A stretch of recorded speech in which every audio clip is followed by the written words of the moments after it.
Welcome to Don't Retire, Graduate, the podcast that teaches you how to advance into retirement rather than retreating. I'm your host and valedictorian, Eric Brotman, and we have a terrific guest today who is a podcast host, a health and money mindset and business coach, and someone who works with entrepreneurs to create levels of divine abundance, and I love that. Lisa Holton, welcome to Don't Retire, Graduate. Thanks, Eric, so much for having me on. It's nice to talk to you again. For full disclosure, I had a chance to be on your podcast, which is truly phenomenal. It's called the High Vibe Money Tribe, and I know we'll put in our show notes today how folks can check out your show. But tell our audience a little bit about how you got interested in personal finance and in coaching and in money and all of these things to get us started. Yeah, so it's a bit of a roller coaster journey, actually. I have a health and fitness background. I'm a personal trainer by trade, so to speak, a nutritionalist. But I've always been interested in personal finance and money. And the things that my husband and I do with our money, I just thought was normal because it's what we've done for 20 years. It's what I've always known. And when I started coaching people on health and fitness, they want to talk to you basically about everything while they're doing squats. And I came to realize that what we do with our money is completely different from what the majority of other people do with their money and how they think about their money. So when I was transitioning from owning my own brick and mortar gym to being an online coach, I decided to incorporate that money mindset piece to it because what my husband and I were doing with our money and how we think about money is very different. And like I said, I didn't think it was, but it's very different than how the general public relates to their money. For the record, I have never wanted to talk about anything while I'm doing squats.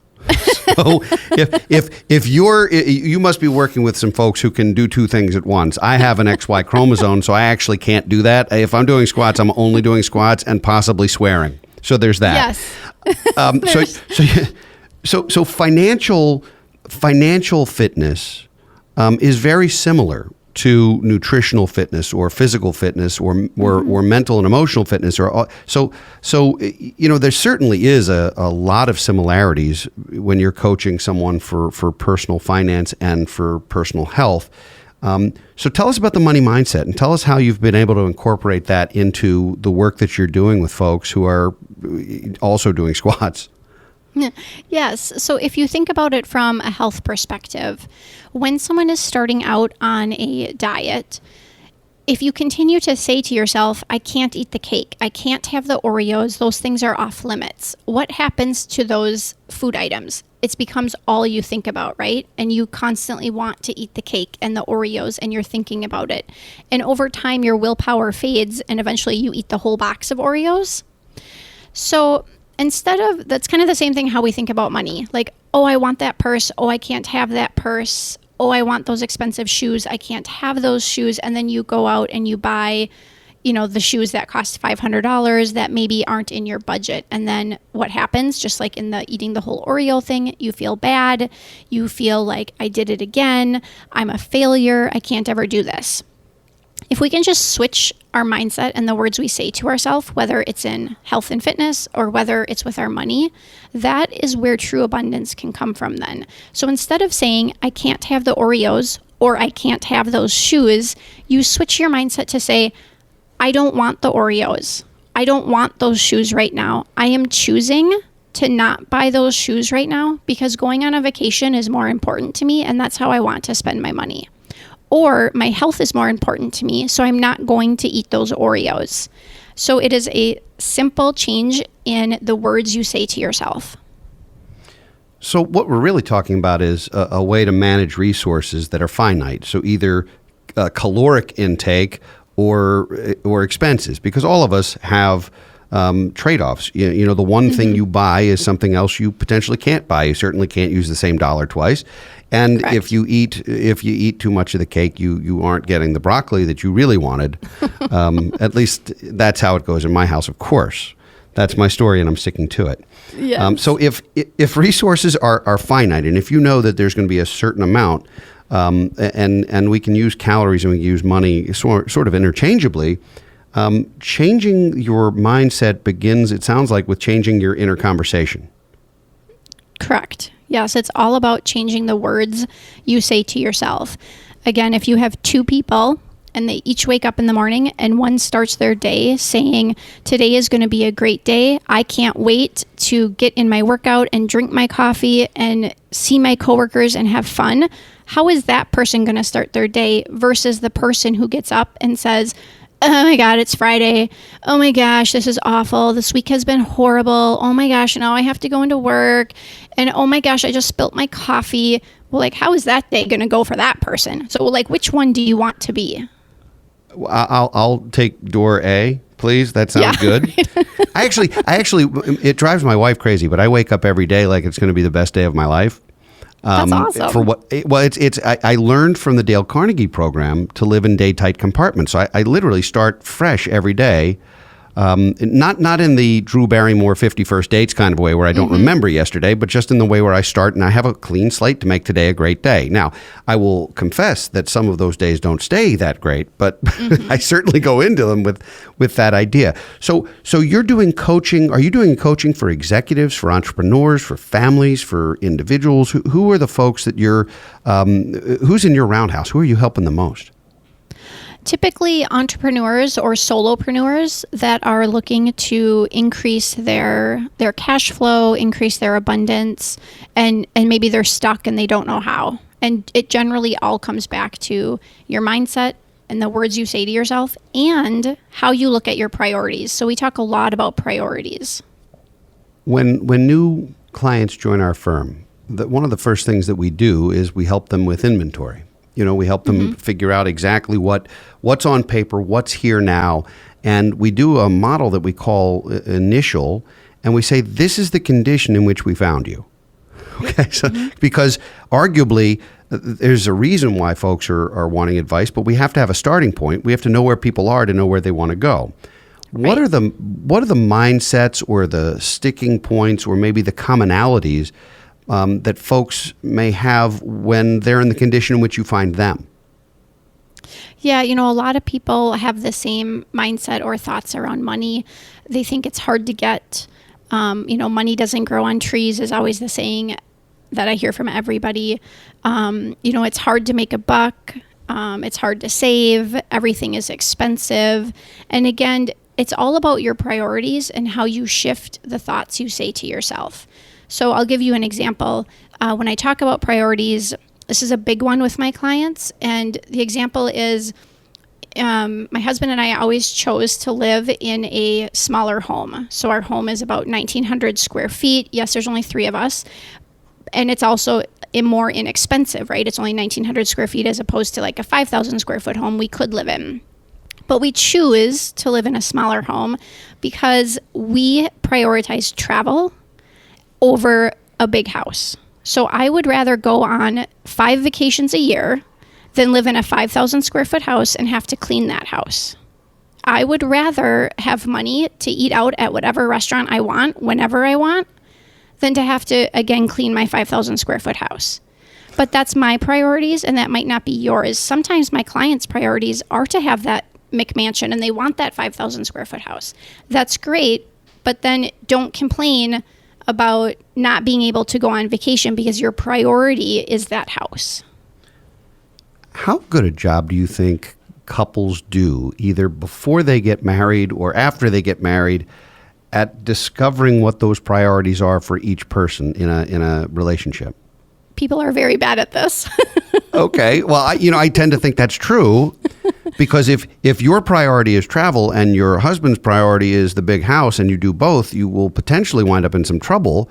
But if you do neither, you'll potentially both be pretty unhappy. So there's sort of a negotiation / compromise, or you need to find someone who's reasonably aligned with you. How do you, when you work with a married couple and they come in and they've been together 5 years and they're gloriously in love and happy and starting a family and everything's good, except the money conversations are they're stuck on, which I think, the 2 things people fight about the most in a relationship are money and children. Yes. So if one of them is something we can help with, because I'm no child psychologist, but if we can help with the money piece, how do you get these folks communicating and unstuck, what would be an actionable item? You know, my wife and I sit down with you for the first time and I say, you know, I really love to travel and I want to see all the 7 wonders of the world. And she says, I really want a giant house. I'd rather have a pool in the backyard than ever see the beach again. How do you approach that? Yeah, the first way to approach it is I really have them both write down what their priorities are. Like if you could do whatever you wanted with your money, what would make you the happiest to do? You know, like how do you want to spend that money? And they first write them down separately. Then we come together and we talk about them. And I ask them to listen objectively. So listen to what your wife and your husband has to say or your spouse has to say and pretend you're just an outsider listening in. So don't put any emotion on it. Just listen to what they have to say. Then we try to find some common ground. And normally it's pretty easy to find some common ground because typically I at least haven't worked with people that are too far apart on the spectrum. So if one of them wants a house with a pool and the other one wants to travel the world, we can generally come together to like, okay, maybe you can take one trip a year and then you can have a little bit smaller house, but you can still have the pool. And then they can kind of come to an agreement and compromise. But I think writing down what it is you want really gets them out of their head and puts it into the paper, and then asking them to listen objectively and take their emotions out of it really helps the couples realize that it's not about the other person. So for example, if my husband says he wants a big house with a pool, it's not about me denying that. It's about those are the things that he thinks will bring him joy. He loves to swim. He loves to be outside. Well, how can we come together and enjoy that together? This is an incredibly simple exercise and also an incredibly difficult one simultaneously. It's simple in its mechanics. It's difficult in its actual delivery, I would think. Yes. That, you know, writing down what's important to you would be something I think all of us could do, I would think, on a whim. But then creating that open opportunity to share and to remove the emotional baggage, that's a heavier lift. That's not easy. Do you find most of the couples who work with you that there's one party who really wants this and the others maybe being dragged along to work with you? Or do you think most of the time both folks are like, yeah, this will be good for us? Most of them are like type A that you said, where one really wants to do this and the other one is kind of getting dragged along. But generally after the first couple sessions, then the person being dragged along is like, yeah, okay, I can see how we need this. Like, kind of sees the light that this is going to help.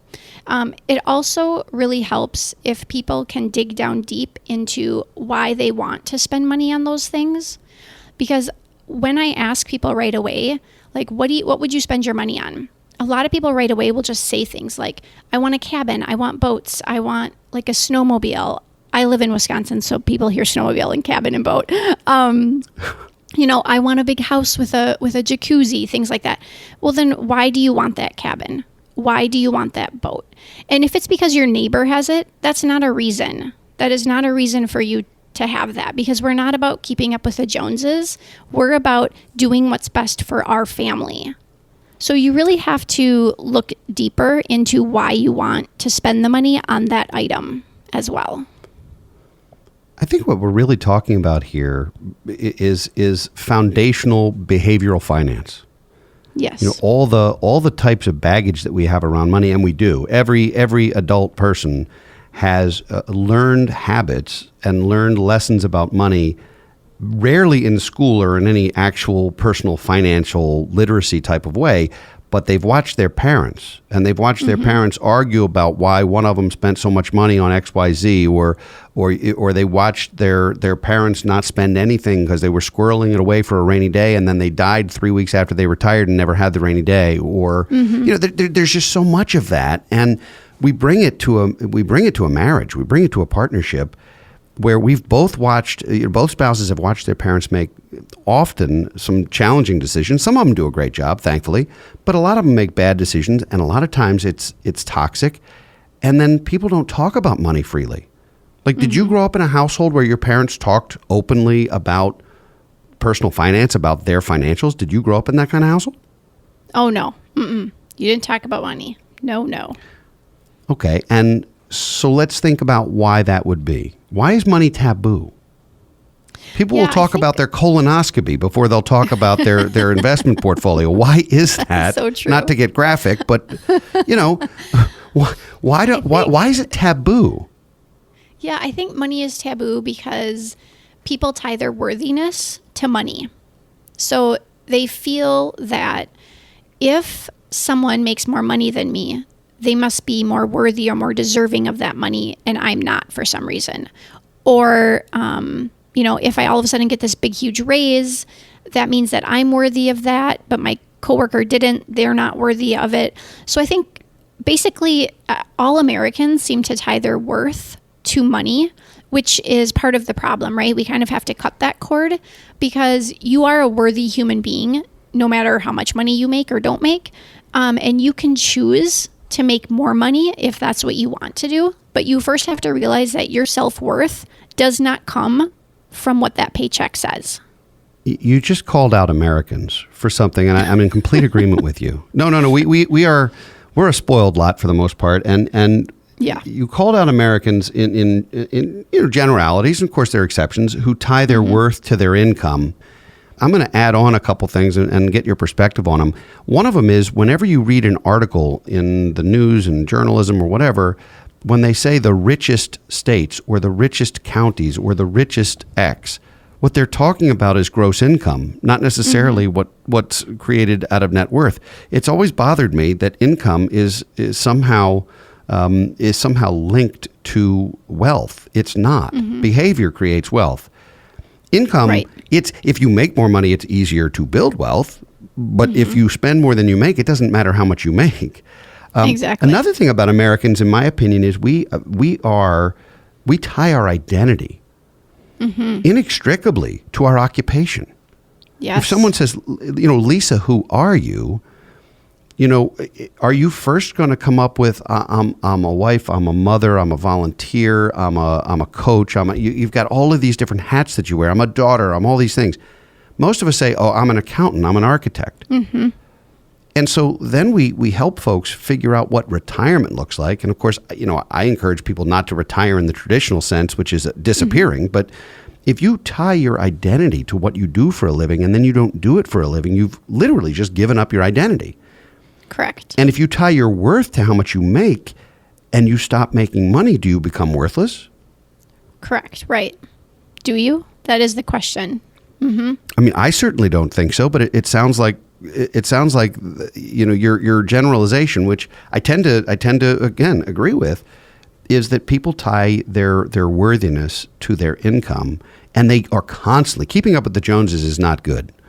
I mean, No. you mentioned Wisconsin. There's an adage in Texas, and we're in Maryland, so I'm allowed to bash Texas anytime I want to. But in Texas, it's called big hat, no cattle.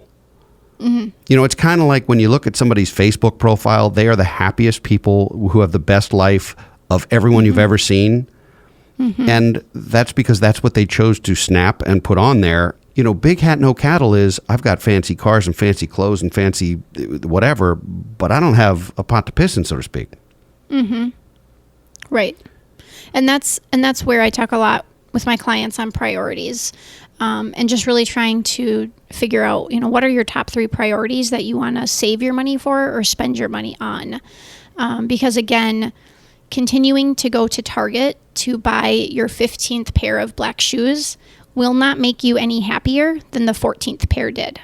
So stop buying the black shoes in order to make yourself happier or to make yourself, feel better. That's not what it's going to do. Once you can release your self-worth that's tied to the money and how much money you make, that is when true abundance can come about, because that's when you can really look at your finances objectively with the help of somebody else and really see what are the priorities? Where do we want to save and spend money? What will happen when we, retire? And what will that look like? But so many people work, for 30, 40 years and they don't do anything fun, so to speak. They're kind of crabby. And then they retire in the traditional sense. and then they just like sit around because you're right. They are so tied to what I was. I was that accountant. I was that architect. Well, now what are you? Right? Now they think now I'm nothing, and now my pot of money is dwindling, and then they get, crazy thoughts in their head like, I can't spend any money. I have to save. I can't move. I can't travel. And I'm 67 and I can't do anything. And it's like, is that really how you want to live your life? No. Nobody wants to live their life like that. So we need to stop the thinking that our self-worth is all tied into what we do and how much money we make.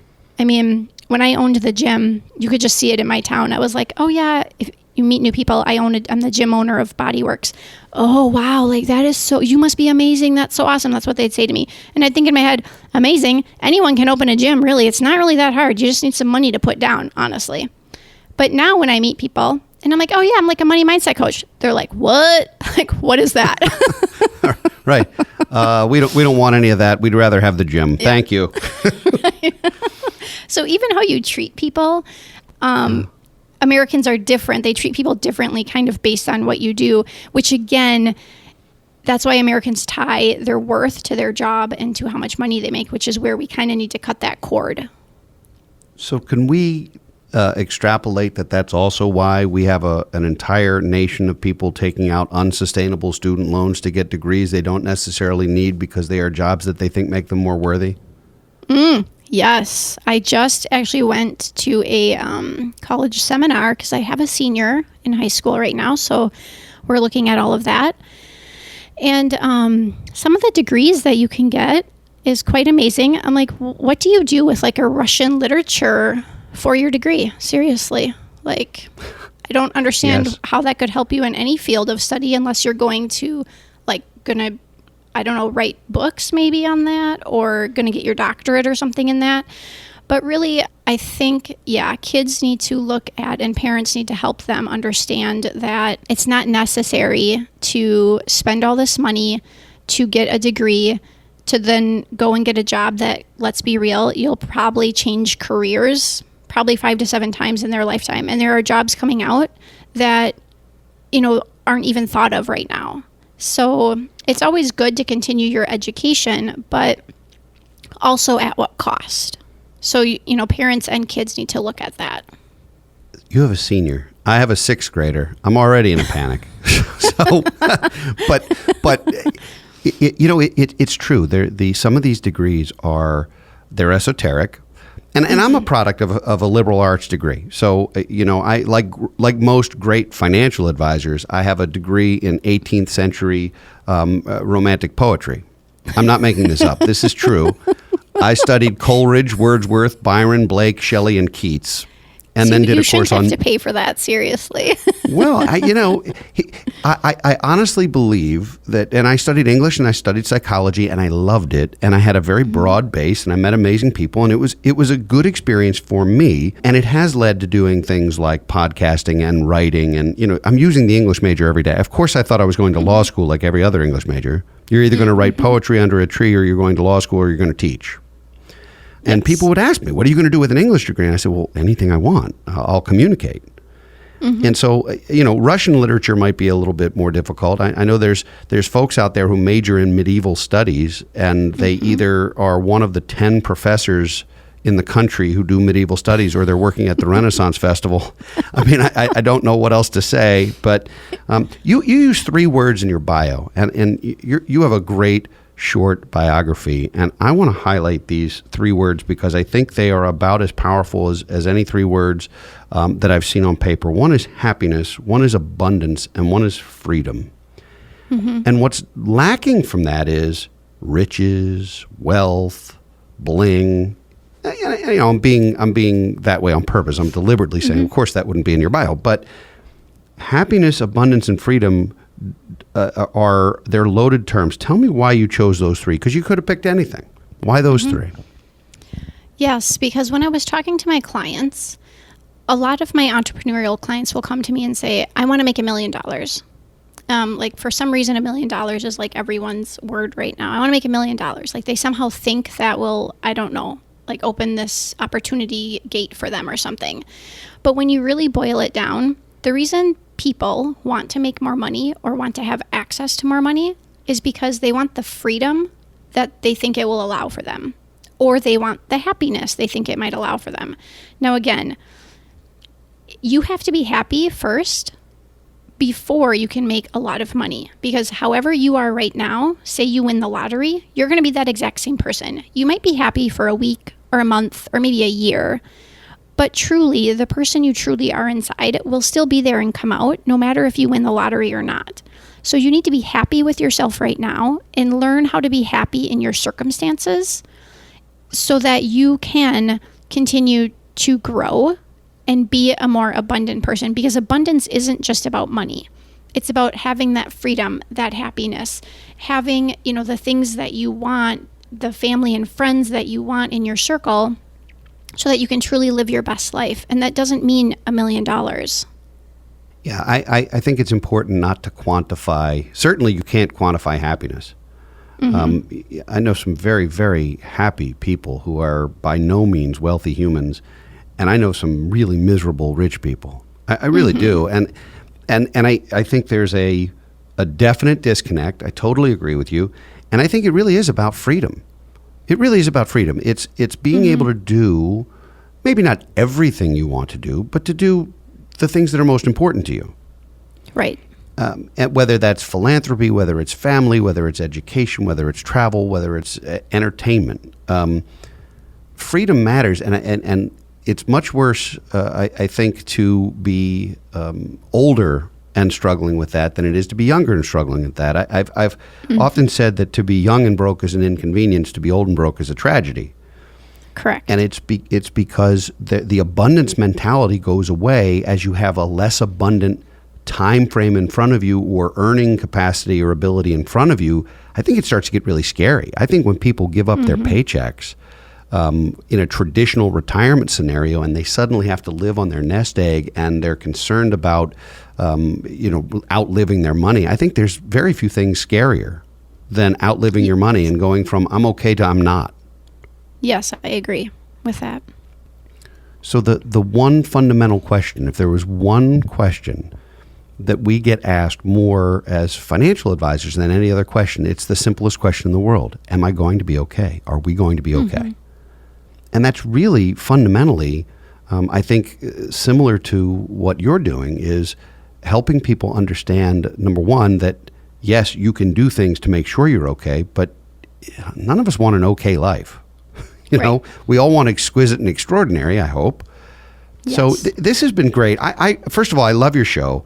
And I love the money mindset piece, and I want people to check you out. How can our listeners learn more about you? Yes, I would love if your listeners would listen to episode number 37 of the High Vibe Money Tribe podcast, How to Create Your Dream Life. It is a free masterclass I did a few months ago, and I put it on my podcast. And what you really will learn is how to start living your dream life. And we go through every single step. It's about a little over a 30-minute podcast. So get out paper and pen, and you're really going to deep dive into what your priorities are, what you want out of your life, and how you can get there. So make sure you check that out. And then you can always check me out on Instagram, Inspired and Conscious Coaching. And I am doing some funny reels right now. So I'm in a reel challenge. So make sure you go and check out my reels. Sounds great. So episode 37, How to Create Your Dream Life. If you will send us a link to that specific show, I will be glad to put it in the show notes and make sure people can find it as easily as possible. I hope our listeners will check it out. We need an extra credit assignment, and that might be the extra credit assignment is to do episode 37. Is there any other one takeaway you want to make sure you leave our audience with today? Yeah. If you had nothing else out of this, I would say you and your partner sit down and start writing your lists out of what your priorities are and why do you really want to save or spend your money on X, Y, and Z. And try to narrow it down to just 3 things and try to have something that's in common so you both can do those things together. All right. Well, our listeners, like all students who are back to school now, our listeners hate homework. Both of these are extra credit assignments. None of them are homework. So work with your partner or spouse and write down the things that are most important and sort of find the commonality and narrow it down to 3 things or so. and check out episode 37. Lisa, this has been great. I could talk to you all day, and I really, really appreciate you joining us today. Thank you so much for having me on the podcast. And again, thank you, Eric, for everything. And we thank all of our listeners for listening to Don't Retire, Graduate. If you like what you hear, please subscribe to our podcast and leave a review on Apple Podcasts or wherever you listen to your favorite show. Don't Retire, Graduate is a book available in print, Kindle, and audio formats, and a workbook with all the exercises you need to help build your own financial freedom plan. For more information, go to brotmanmedia.com or buy your copy and leave us a review on Amazon. Please also check out our online financial literacy education courses at bfguniversity.com. We'll be back next week with another installment of Office Hours and in 2 weeks with another engaging guest. For now, this is your host, Eric Brotman, reminding you, don't retire, graduate. From this day forward, let us begin changing the way we view retirement. Today, I implore you, don't retire, graduate. Visit our website at brotmanmedia.com to subscribe. And please like us and post comments on social media. Securities offered through Kestra Investment Services, LLC, Kestra IS, member FINRA, SIPC. Investment advisory services offered through Kestra Advisory Services, LLC, Kestra AS, an affiliate of Kestra IS. Kestra IS or Kestra AS are not affiliated with Brotman Financial or any other entity discussed.